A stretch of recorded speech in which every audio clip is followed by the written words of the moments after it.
para a reforma agrária. Mais de R$1 bilhão é possível, só através dessa lei, colocar no orçamento da reforma agrária.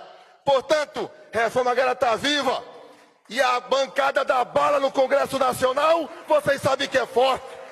E a forma de enfrentar a bancada da bala contra o golpe é ocupar as propriedades deles, ainda lá nas bases, lá no campo. E é a CONTAG, é os movimentos sociais do campo que vão fazer isso.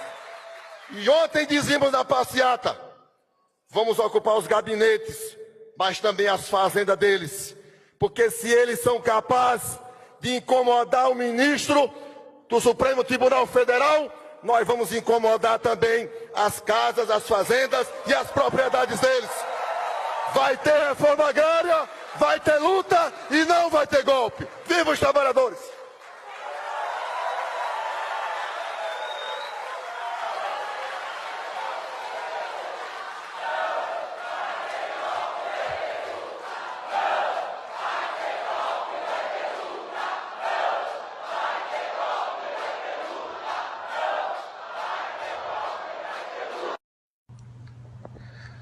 Tudo bem, gente? Boa tarde. Minha equipe está trabalhando firme ainda em Brasília. Eu estou em Curitiba, mas acompanhando atentamente o que acontece em Brasília. E tem dois casos muito importantes para vocês que acompanham o impeachment, estão acompanhando essa situação toda envolvendo o afastamento do PT do poder e crimes graves que vem acontecendo de uma maneira diuturna lá em Brasília.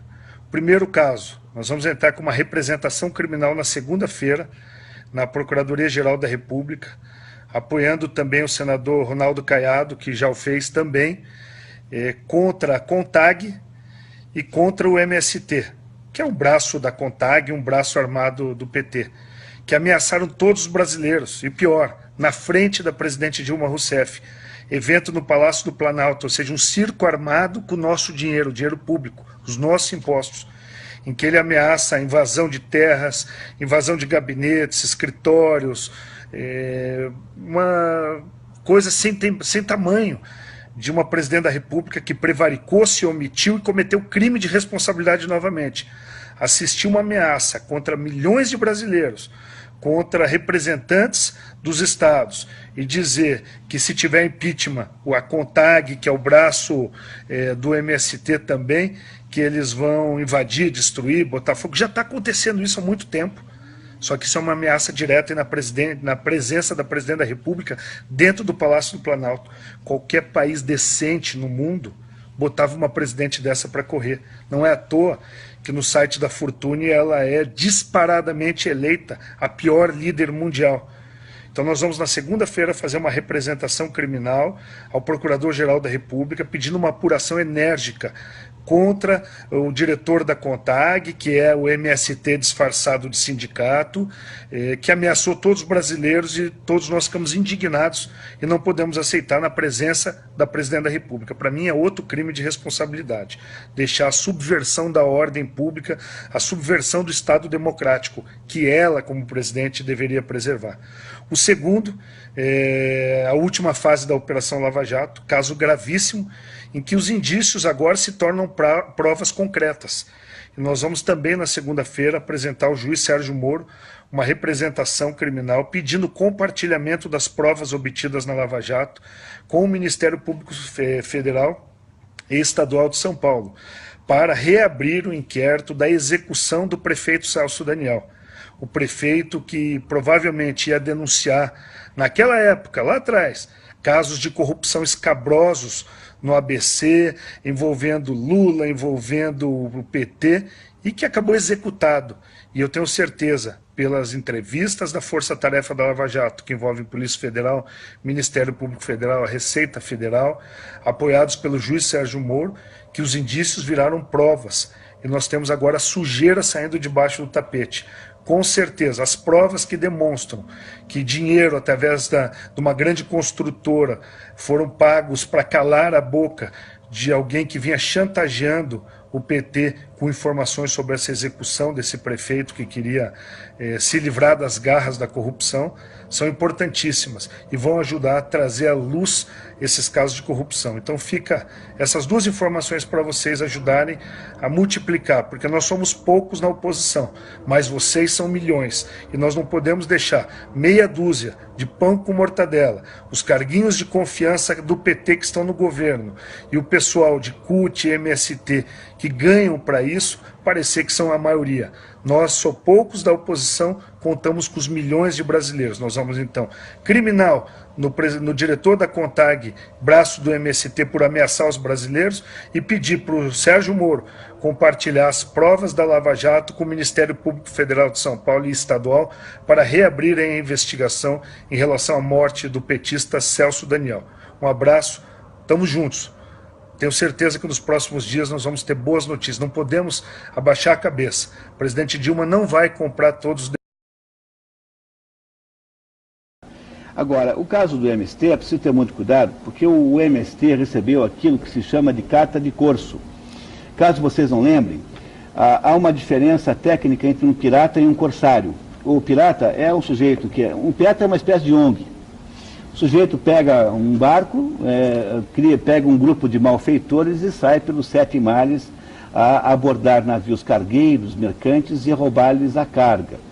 Bom, tem um determinado tipo de pirata que recebe de um certo governo uma coisa chamada carta de corso. E ao receber a carta de corso, ele torna-se um corsário. O que é um corsário? Se o pirata é uma ONG, o corsário é um pirata estatal, ou seja, um pirata a serviço de um governo. Então, a Inglaterra, um belo dia, não dava conta do Francis Drake, que era um pirata, chamou o Francis Drake e falou assim, olha, você vai virar Sir Francis Drake, vai receber um título de nobreza e agora você recebe essa carta de corso para você ir lá roubar os navios dos franceses. E aí o Sir Francis Drake, em vez de ser pirata, tornou-se corsário. Então, o que é o MST? O MST é uma entidade que recebeu uma carta de corso do governo para piratear quem? Os donos das empresas, das fazendas. Ou seja, os proprietários agrícolas estão sendo atacados legitimamente pelo MST. Veja, há uma absoluta desproporção jurídica aqui. Se você na sua casa estiver implicando lá com uma certa árvore, e se você resolver cortar essa árvore, se alguém souber, se a prefeitura souber, se o IBAMA souber, você vai ser processado como criminoso ambiental. No entanto, o MST invade uma fazenda, corta todos os pinheiros, mata todas as vacas que conseguir, depreda tudo que tiver ali organizado, por exemplo, os utensílios domésticos das casas dos proprietários, e ninguém acha isso estranho. E o governador do estado, como também o presidente da República, não mandam a polícia, não mandam a carga pesada da polícia para resolver isso. Por quê? Porque, de fato, eles têm uma carta de corso, eles receberam uma autorização estatal para produzir essa pirataria legalizada. Então, o que dizer, portanto, de uma organização de piratas que é autorizada pelo governo federal? Ora, se o governo federal não gosta dela, é porque talvez ela, às vezes, tenha uma dificuldade de atuar num estilo que pareça politicamente melhor naquele momento. Não se trata de o problema do governo federal com o MST não é um problema de natureza moral, nem de um problema conceitual, é simplesmente um problema de discordância de estilos. Talvez o governo federal não esteja gostando que num determinado mês lá, e logo naquele mês e não em outro, haja uma somatória lá de distúrbios no campo. No entanto, há uma absoluta identidade e sintonia entre o atual governo e o movimento chamado MST, que não é um movimento que deseja terra nenhuma, na verdade o MST não quer terra nenhuma, o Stedley não quer terra nenhuma, o que eles querem, na verdade, chama-se poder político, ou seja, eles querem estabelecer uma possibilidade de influenciar a nação por meio da força. Tanto é que se você fizer a geografia dos assentamentos, os assentamentos que o MST tem são todos perto de entroncamentos rodoviários, ou seja, são todos eles estrategicamente posicionados para que o MST possa exercer na força uma intervenção política, se for o caso. Repare, existe um livro chamado O Karma da Terra no Brasil, escrito pelo Chico Graziano. Chico Graziano é uma pessoa acima de qualquer suspeita, porque ele foi presidente do INCRA no governo FHC, tem uma formação de esquerda, foi um parlamentar do PSDB de nítido viés de esquerda, e é um sujeito que você lê o que ele diz, certamente você percebe que ele é uma pessoa de esquerda. E o Chico Graziano escreveu um livro dizendo algumas coisas sobre o MST, que, portanto, vindo da fonte que vieram, são muito importantes. Dizer assim, que de 60 até agora, o Brasil gastou com assentamentos sem terra de todos os tipos, fora ou dentro do movimento do MST, alguma coisa em dinheiro atualizado de 20 bilhões de reais. Esse foi o investimento que foi feito. Esse investimento, quando analisado em relação ao seu produto, ou seja, ao seu resultado, em termos de produção agrícola, é perto de zero. Quer dizer, o que é, afinal de contas, o movimento do Sem Terra no Brasil desde que se fala em reforma agrária na década de 60? O tio do Chico Graziano, chamado José Gomes da Silva, foi o mentor do primeiro projeto de reforma agrária depois do governo militar, em 67, 68, mais ou menos, e fez-se uma enorme quantidade de coisas. No entanto, do que é que trata o MST? Trata de assuntos fundiários? Não, o MST trata exclusivamente de assuntos políticos. Portanto, ele funciona como uma espécie de braço armado do atual governo, até mesmo que existe, até mesmo para provar que o atual governo não é agressivo. Então você precisa ter uma entidade armada, uma entidade agressiva produzindo todo tipo de barbaridade, obviamente com autorização, não só com autorização do governo, mas com a bênção da Igreja Progressista, para que o governo possa ter uma aparência de neutralidade e de bom senso e de ponderação.